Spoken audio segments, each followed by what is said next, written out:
Pigmy ಸಂಸ್ಕೃತಿಯನ್ನು ತಂದ ಕನ್ನಡಿಗ doctor TMA. Pi. ನಮಸ್ಕಾರ ಕನ್ನಡ ಭಾರತೀಯರೇ. ಭಾರತದ ಬ್ಯಾಂಕಿಂಗ್ ನ ತೊಟ್ಟಿಲು ಕರ್ನಾಟಕ. ಕತೆ ಮತ್ತು ವ್ಯತೆ ಸರಣಿಯ 3ನೇ ಎಪಿಸೋಡ್ಗೆ ಸ್ವಾಗತ. ಕೆನರಾ ಬ್ಯಾಂಕ್ ಆರಂಭವಾಗಿ ಕೆಲವೇ ವರ್ಷಗಳು ಕಳೆದಿದ್ದವು. ಮಂಗಳೂರು ಮತ್ತು ಉಡುಪಿ ಭಾಗದಲ್ಲಿ ಬ್ಯಾಂಕಿಂಗ್ ಬಗ್ಗೆ ಜನರಲ್ಲಿ ಹೊಸದೊಂದು ವಿಶ್ವಾಸ ಹುಟ್ಟತೊಡಗಿತ್ತು. ಆದರೆ ಸಮಾಜದಲ್ಲಿ ಇನ್ನೂ ಒಂದು ದೊಡ್ಡ ಸಮಸ್ಯೆ ಉಳಿದಿತ್ತು. ಬ್ಯಾಂಕ್ ಇದ್ದರೂ ಬಡವರು ಬ್ಯಾಂಕ್ಗೆ ಹೋಗಲು ಹಿಂಜರಿಯುತ್ತಿದ್ದರು. ನನ್ನ ಬಳಿ 5 ರೂಪಾಯಿ ಮಾತ್ರ ಇದೆ, 10 ರೂಪಾಯಿ ಮಾತ್ರ ಇದೆ, ಇಷ್ಟು ಕಡಿಮೆ ಹಣವನ್ನು ಬ್ಯಾಂಕ್ ತೆಗೆದುಕೊಳ್ಳುತ್ತದೆಯೇ ಎಂಬ ಸಂಕೋಚ ಲಕ್ಷಾಂತರ ಜನರಲ್ಲಿ ಇತ್ತು. ದುಡಿಯುವವರಲ್ಲಿ ಉಳಿತಾಯ ಮಾಡುವ ಆಸೆ ಇತ್ತು, ಆದರೆ ಆ ಉಳಿತಾಯವನ್ನು ಸುರಕ್ಷಿತವಾಗಿ ಉಳಿಸಿಕೊಳ್ಳುವ ವ್ಯವಸ್ಥೆ ಅವರ ಕೈಗೆಟುಕುತ್ತಿರಲಿಲ್ಲ. ಇದೇ ಸಮಸ್ಯೆಯನ್ನು ಅತ್ಯಂತ ಸೂಕ್ಷ್ಮವಾಗಿ ಅರ್ಥ ಮಾಡಿಕೊಂಡ ವ್ಯಕ್ತಿಯೇ ಡಾಕ್ಟರ್ ಟೋನ್ಸೆ ಮಾಧವ ಅನಂತ ಪೈ, ಅಂದರೆ ಡಾಕ್ಟರ್ ಟಿ.ಎಂ.ಎ. ಪೈ.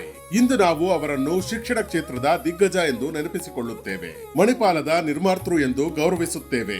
ಆದರೆ ಅವರ ಬದುಕಿನ ಮತ್ತೊಂದು ಮಹತ್ವದ ಅಧ್ಯಾಯವನ್ನು ನಾವು ಅಷ್ಟು ಹೆಚ್ಚು ಮಾತನಾಡುವುದೇ ಇಲ್ಲ. ಅದು ಭಾರತೀಯ ಬ್ಯಾಂಕಿಂಗ್ ಕ್ಷೇತ್ರಕ್ಕೆ ಅವರು ನೀಡಿದ ಅಪೂರ್ವ ಕೊಡುಗೆ. ವೈದ್ಯರಾಗಿದ್ದ ಅವರು ಸಮಾಜದ ಆರ್ಥಿಕ ಆರೋಗ್ಯವು ದೈಹಿಕ ಆರೋಗ್ಯದಷ್ಟೇ ಮುಖ್ಯ ಎಂದು ನಂಬಿದ್ದರು.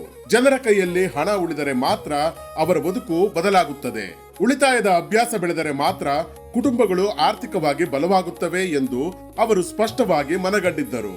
ಈ ಚಿಂತನೆಯ ಫಲವಾಗಿ 1925ರಲ್ಲಿ ಉಡುಪಿಯಲ್ಲಿ ಸಿಂಡಿಕೇಟ್ ಬ್ಯಾಂಕ್ ಹುಟ್ಟಿತು. ಅವರ ಜೊತೆಗೆ ಉಪೇಂದ್ರ ಅನಂತ ಪೈ ಮತ್ತು ವಾಮನ ಕುಡ್ವ ಮೊದಲಾದ ದೂರದೃಷ್ಟಿಯ ಸಹೋದ್ಯೋಗಿಗಳಿದ್ದರು. ಆರಂಭದಲ್ಲಿ ಈ ಸಂಸ್ಥೆಯ ಹೆಸರು Canara industrial and banking syndicate limited ಹೆಸರಿನಲ್ಲೇ ಅದರ ಉದ್ದೇಶ ಕಾಣಿಸುತ್ತಿತ್ತು. ಬ್ಯಾಂಕಿಂಗ್ ಮಾತ್ರವಲ್ಲ, ಸ್ಥಳೀಯ ಕೈಗಾರಿಕೆಗಳ ಬೆಳವಣಿಗೆಗೂ ಬಲ ನೀಡುವುದು ಅದರ ಗುರಿಯಾಗಿತ್ತು. ಮುಂದೆ ಇದೇ ಸಂಸ್ಥೆ ಸಿಂಡಿಕೇಟ್ ಬ್ಯಾಂಕ್ ಎಂಬ ಹೆಸರಿನಲ್ಲಿ ಭಾರತದ ಅತ್ಯಂತ ವಿಶ್ವಾಸಾರ್ಹ ಬ್ಯಾಂಕ್ಗಳಲ್ಲಿ ಒಂದಾಯಿತು. ಆದರೆ ಸಿಂಡಿಕೇಟ್ ಬ್ಯಾಂಕ್ ಅನ್ನು ದೇಶಾದ್ಯಂತ ಪ್ರಸಿದ್ಧಗೊಳಿಸಿದ್ದು ಅದರ ಕಟ್ಟಡಗಳಲ್ಲ, ಶಾಖೆಗಳ ಸಂಖ್ಯೆಯಲ್ಲ, ಅಥವಾ ಲಾಭದಲ್ಲೂ ಅಲ್ಲ. ಅದನ್ನು ಅಮರಗೊಳಿಸಿದ್ದು ಒಂದು ಕ್ರಾಂತಿಕಾರಿ ಆಲೋಚನೆ. ಆ ಆಲೋಚನೆಯ ಹೆಸರೇ ಪಿಗ್ಮಿ ಡೆಪಾಸಿಟ್ ಸ್ಕೀಮ್. ಇಂದು ಮನೆ ಬಾಗಿಲಿಗೆ ಹಾಲು ತರುವವರು ಬರುತ್ತಾರೆ, ಗ್ಯಾಸ್ ಸಿಲಿಂಡರ್ ಡೆಲಿವರಿ ಆಗುತ್ತದೆ, ಪಾರ್ಸೆಲ್ ಮನೆಗೆ ಬರುತ್ತದೆ. ಆದರೆ ಸುಮಾರು 80-90 ವರ್ಷಗಳ ಹಿಂದೆ ಬ್ಯಾಂಕ್ಗೆ ಜನರ ಮನೆ ಬಾಗಿಲಿಗೆ ಹೋಗಬೇಕು ಎಂದು ಯೋಚಿಸಿದವರು ಈ ಟಿ.ಎಂ.ಎ. ಪೈ. ಇದು ಆ ಕಾಲಕ್ಕೆ ನಿಜಕ್ಕೂ ಕ್ರಾಂತಿಕಾರಿ ಕಲ್ಪನೆ. ಬ್ಯಾಂಕ್ಗೆ ಬರಲು ಸಾಧ್ಯವಾಗದವರ ಬಳಿಗೆ ಬ್ಯಾಂಕ್ನ ಪ್ರತಿನಿಧಿಯೇ ಹೋಗಬೇಕು.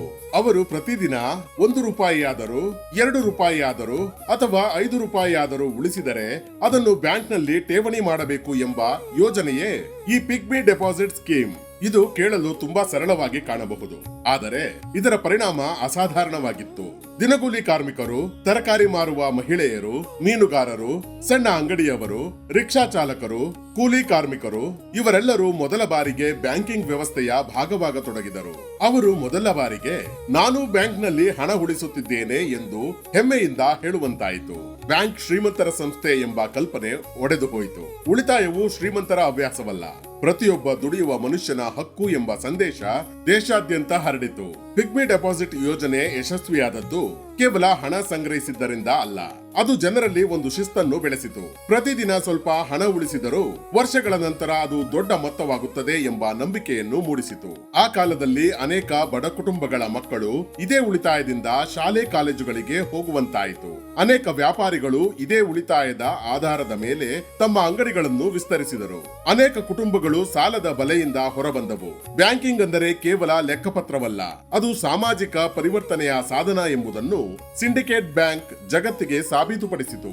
ಸಿಂಡಿಕೇಟ್ ಬ್ಯಾಂಕ್ ಬೆಳೆಯುತ್ತಿದ್ದಂತೆ ಅದರ ಖ್ಯಾತಿಯು ದೇಶಾದ್ಯಂತ ಹರಡಿತು. ಹೊಸ ಹೊಸ ಶಾಖೆಗಳು ಆರಂಭವಾದವು. ಜನರ ವಿಶ್ವಾಸ ದಿನದಿಂದ ದಿನಕ್ಕೆ ಹೆಚ್ಚುತ್ತಲೇ ಹೋಯಿತು. ಪ್ರಾಮಾಣಿಕ ಆಡಳಿತ, ಗ್ರಾಹಕರೊಂದಿಗೆ ಆತ್ಮೀಯ ಸಂಬಂಧ ಮತ್ತು ಹೊಸ ಆಲೋಚನೆಗಳನ್ನು ಅಳವಡಿಸಿಕೊಳ್ಳುವ ಧೈರ್ಯ ಇವೆಲ್ಲವೂ ಸಿಂಡಿಕೇಟ್ ಬ್ಯಾಂಕ್ ನ ಗುರುತಾದವು.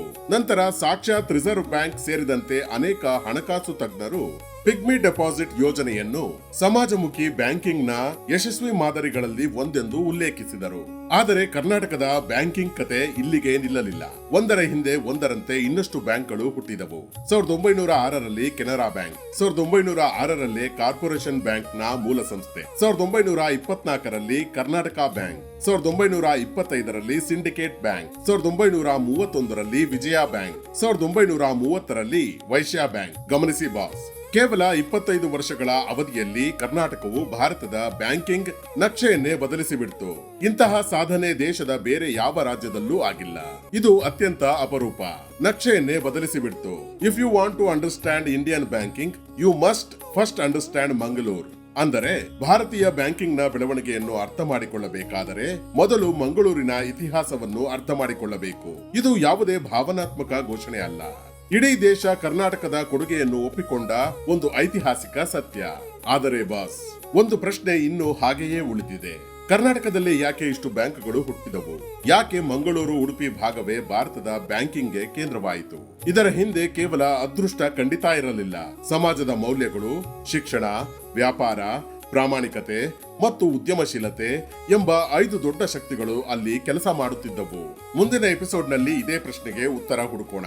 ಕರ್ನಾಟಕ ಯಾಕೆ ಭಾರತದ ಬ್ಯಾಂಕಿಂಗ್ ನ ಶಕ್ತಿ ಕೇಂದ್ರವಾಯಿತು ಎಂಬ ರೋಚಕ ಎಪಿಸೋಡ್ ನಿಮಗಾಗಿ ಕಾಯುತ್ತಿದೆ.